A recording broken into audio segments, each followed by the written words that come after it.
Hola a todos, bienvenidos a esta segunda cápsula de sistema cardiovascular.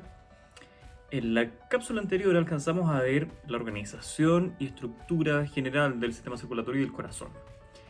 En esta cápsula en particular nos vamos a enfocar en la función por excelencia, lo podríamos definir así, del sistema circulatorio, que es el intercambio, la microcirculación a nivel de los capilares. Así es que los invito a ver la presentación. Bien, comencemos entonces con el tema de hoy, que es la microcirculación e intercambio. Recuerden que siempre, si tienen dudas, chicos, pueden escribir este correo. Esta imagen representa la organización, la estructura de la red capilar, que, recordemos, es donde se produce la función básica o final del sistema circulatorio, que es el intercambio de sustancias entre la sangre y el medio. Lo que podemos ver acá entonces es la unión de una arteriola con sangre oxigenada que pasa por un tejido formando esta red capilar, y luego de que se produce el intercambio de sustancias vuelve a la circulación venosa a través de una vénula y a las venas de gran tamaño. Si tomamos un vaso capilar, que es lo que nos está mostrando esta imagen, y hacemos un gran zoom, vamos a encontrar una estructura bastante sencilla. Básicamente un epitelio, que en este caso lo llamamos endotelio, ¿verdad?, con su membrana basal.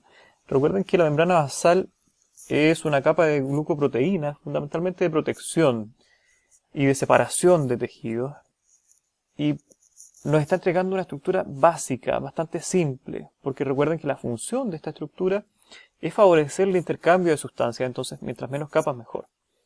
Eso obviamente si lo contrastamos con las arterias y venas de gran calibre, las diferencias son obvias. Lo mencionamos en la cápsula anterior además, las venas de gran calibre, venas y arterias de gran calibre, tienen tres capas claramente definidas. Una túnica externa, que es tejido de protección fundamentalmente, una túnica media, que es una gruesa capa de músculo liso, y una túnica interna, que además la podemos subdividir en tres capas más.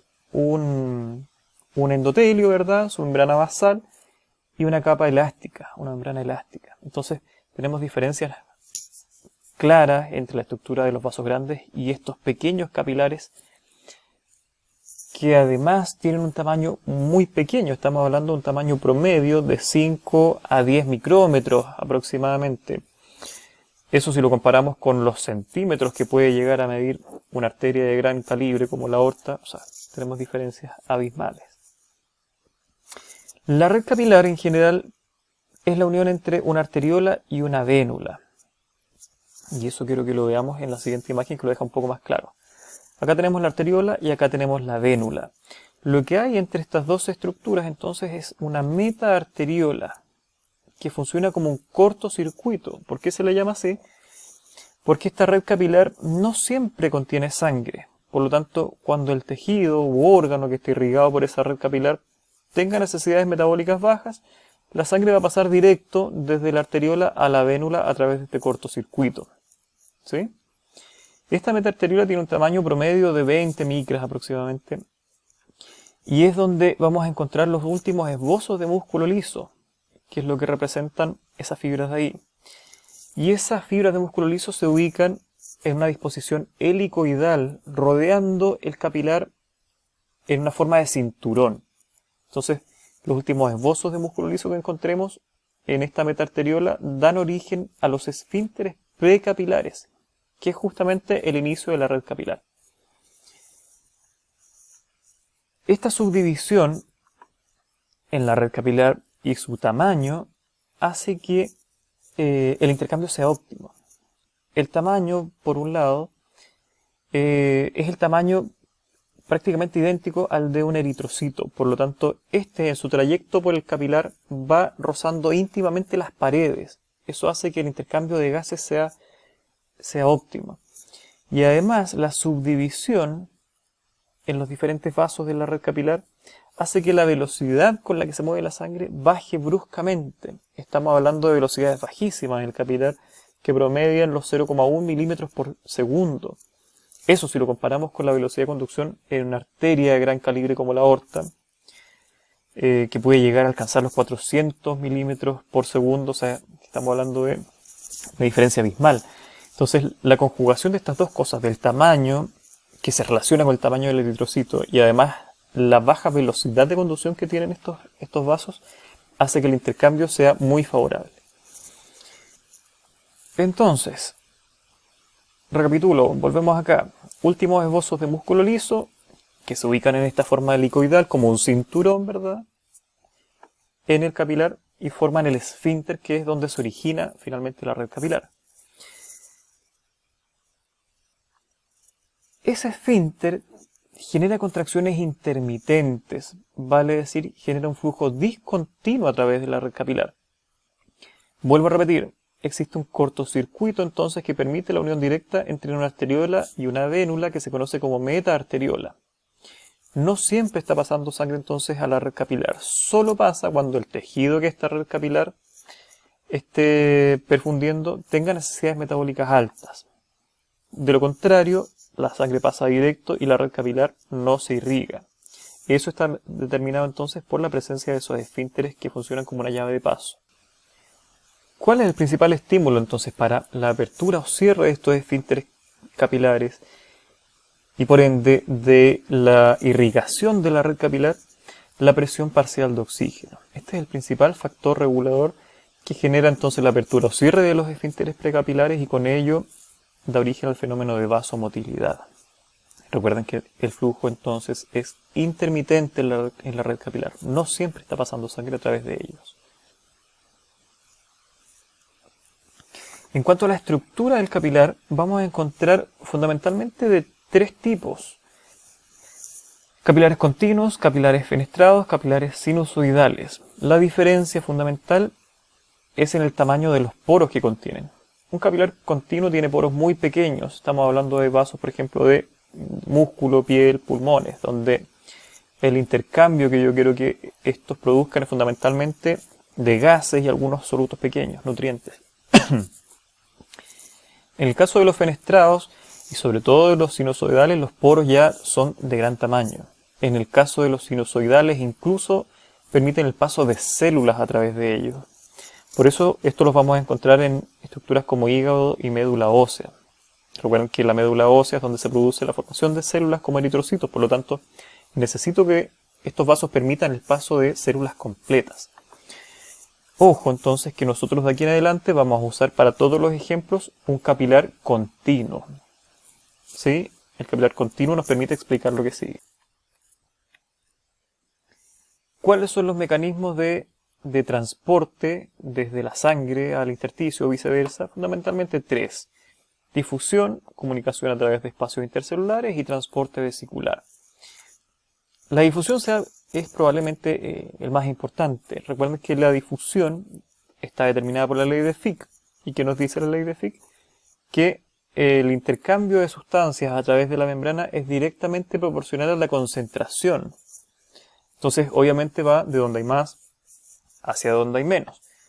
Así, por ejemplo, podemos encontrar el paso de oxígeno desde el vaso hacia los tejidos, porque obviamente hay más dentro del vaso, y de CO2 como producto de desecho desde los tejidos hacia el capilar.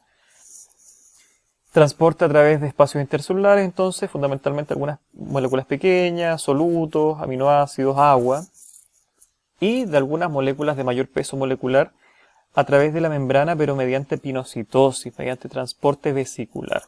Esos son fundamentalmente los tres mecanismos.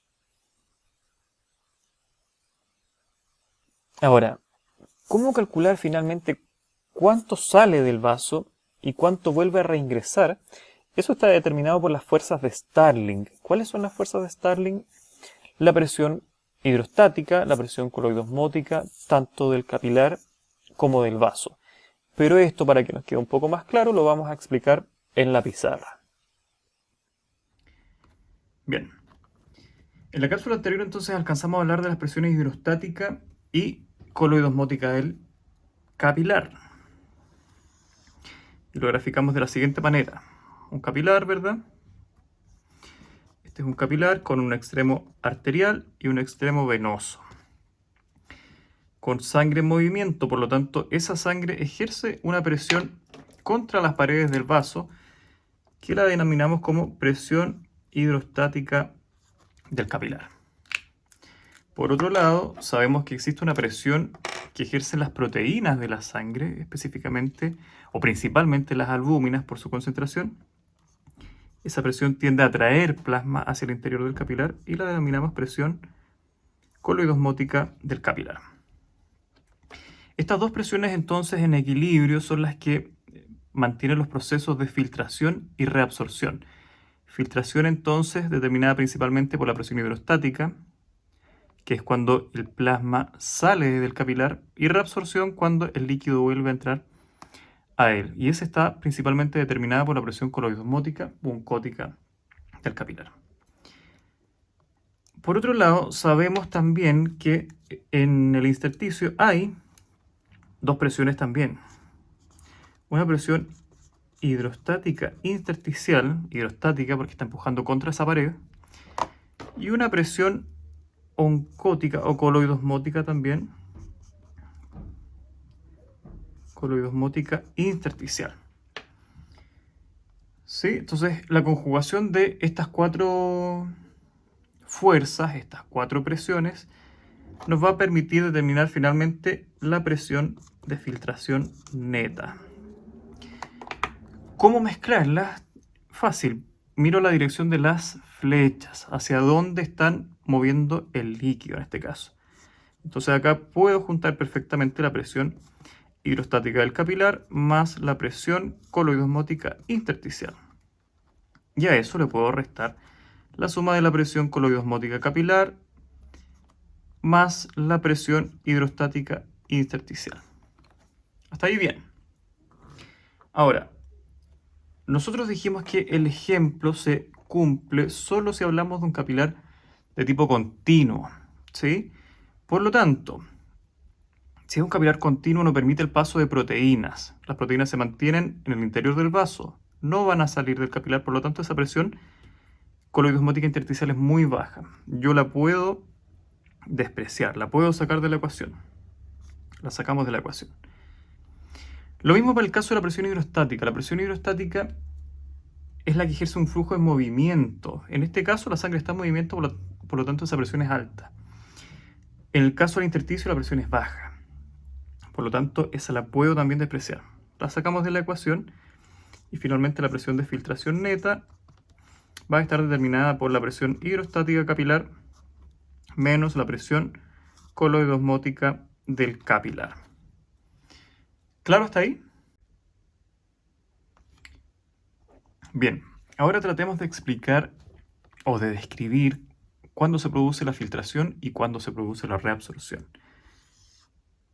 Vamos a utilizar la misma gráfica que hemos usado desde la cápsula anterior. Este es nuestro capilar entonces con un extremo arterial y un extremo venoso. Sabemos que la sangre va en esa dirección, por lo tanto. En el extremo arterial, la sangre siempre va a ir con mayor presión que en el extremo venoso. Por lo tanto, podríamos decir también que en esta zona la presión hidrostática va a ser mayor que la presión oncótica o coloidosmótica del plasma. Cuando eso ocurre, predomina el proceso de filtración. Y obviamente, como está saliendo plasma, la presión dentro del vaso va a ir disminuyendo. La presión hidrostática dentro del capilar, por lo tanto, va disminuyendo. Eso hace que a medida que nos acercamos al extremo venoso, predomine la presión oncótica o coloidosmótica, que sabemos que es de atracción, que lleva sangre o que lleva plasma en esa dirección. Cuando predomina la presión oncótica o coloidosmótica, entonces se produce el fenómeno de reabsorción. Bien hasta ahí. Tratemos de graficarlo ahora para que quede aún más claro. Esta gráfica representa las presiones oncótica e hidrostática del capilar. Sabemos que en el extremo arterial la presión hidrostática es de 40 milímetros de mercurio aproximadamente. Recuerden que estos son valores de referencia, por lo tanto pueden cambiar de un libro a otro. La presión hidrostática en el extremo arterial es de 40 milímetros de mercurio aproximadamente. Y en el extremo venoso toma un valor aproximado de 15 milímetros de mercurio. Va de 40 a 15 porque recuerden que se va filtrando plasma. Entonces, mientras menos plasma en el capilar, menor va a ser esa presión. Mientras que la presión oncótica, representada por esta línea azul, se mantiene constante, porque recuerden que las proteínas en un vaso continuo no se filtran, no salen, por lo tanto va a ser igual al inicio, al extremo arterial, que al final, o al extremo venoso, que es lo que representa esta línea azul acá. Y esa presión oncótica tiene un valor aproximado de 25 milímetros de mercurio. Entonces, ¿qué sucede? ¿Qué nos dice la gráfica? Que en el extremo arterial, cuando la presión hidrostática es mayor que la presión oncótica, se produce por lo tanto el fenómeno de filtración, de salida. Mientras que cuando me voy acercando al extremo venoso y la presión oncótica o coloidosmótica se hace mayor que la hidrostática, se produce este fenómeno de reabsorción o de reentrada de plasma al vaso, al capilar. Ahora, atención acá, ojo, que si nos fijamos en estos valores, la diferencia de presiones para la filtración es mayor que la diferencia de presiones para la reabsorción. Esa diferencia es mayor que esta. Por lo tanto, del 100% que se filtra,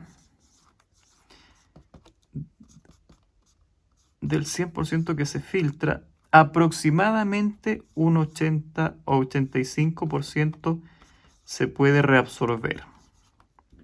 Del 100% que sale, por esa diferencia de presiones, aproximadamente un 85% se puede reabsorber por esta diferencia de presiones. La pregunta es, ¿qué sucede con el 15% restante? Bien, continuamos acá con esa pregunta entonces.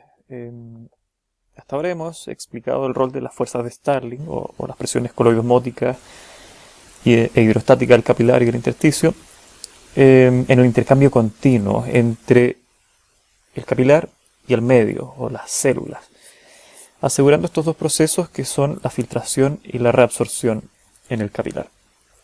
La pregunta es entonces si de ese 100% que se filtra, solo un 85% se reabsorbe. ¿Qué sucede con el otro 15% restante? ¿Lo eliminaremos por la orina, por las heces, como sudor a través de la piel? ¿O lo deberíamos recuperar? Porque estamos hablando de varios litros por día, por lo tanto, es un líquido que si lo eliminamos perfectamente nos podríamos deshidratar. Por lo tanto, ese 15% restante lo recupera el sistema linfático. Lo que nos está mostrando esta imagen es una red capilar, ¿verdad? Que son vasos en el fondo continuos, que no tienen un final, termina una arteriola y comienza una vénula enseguida, no queda ahí en el tejido ese vaso, por lo tanto son vasos continuos, digamos. La gran diferencia con el sistema linfático es que estos sí son vasos discontinuos, con proyecciones que penetran la red capilar y van absorbiendo ese excedente, ese exceso de 15%. Aquí emerge otra pregunta entonces, ¿qué hace el sistema linfático con ese 15%? Vuelvo a repetir, ¿lo eliminamos por la orina, por las heces, sudor? ¿O lo deberíamos reincorporar a la circulación si sabemos que ese líquido es tan importante? La respuesta correcta es reincorporarlo a la circulación.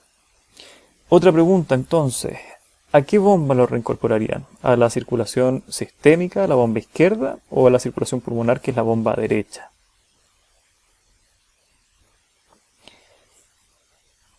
El rol del sistema linfático entonces es recuperar este 15% en su trayecto hacia la reincorporación a la circulación, lo limpia, porque recuerden que el sistema linfático tiene ganglios en todo su trayecto, por lo tanto los ganglios son un cúmulo de células inmunitarias, de fagocitos, linfocitos que van limpiando todos los desechos que éste pueda tener y lo reincorporan, pero es plasma que se utilizó, por lo tanto es plasma que se tiene que incorporar a la sangre desoxigenada, vale decir, a la bomba pulmonar o bomba derecha, que es lo que nos está mostrando esta imagen. Prácticamente todo cae a la vena cava superior, que es la que desemboca a la bomba derecha para ir luego hacia los pulmones a oxigenarse. Vuelve oxigenado junto con la sangre limpia, por decirlo en palabras sencillas. Se incorpora a la bomba izquierda, desde donde se va hacia el sistema a irrigar el resto de las células del cuerpo. Bueno, y de esa manera entonces damos por finalizado el tema de la microcirculación. Nos vemos en una siguiente cápsula. Que esté muy bien. Adiós.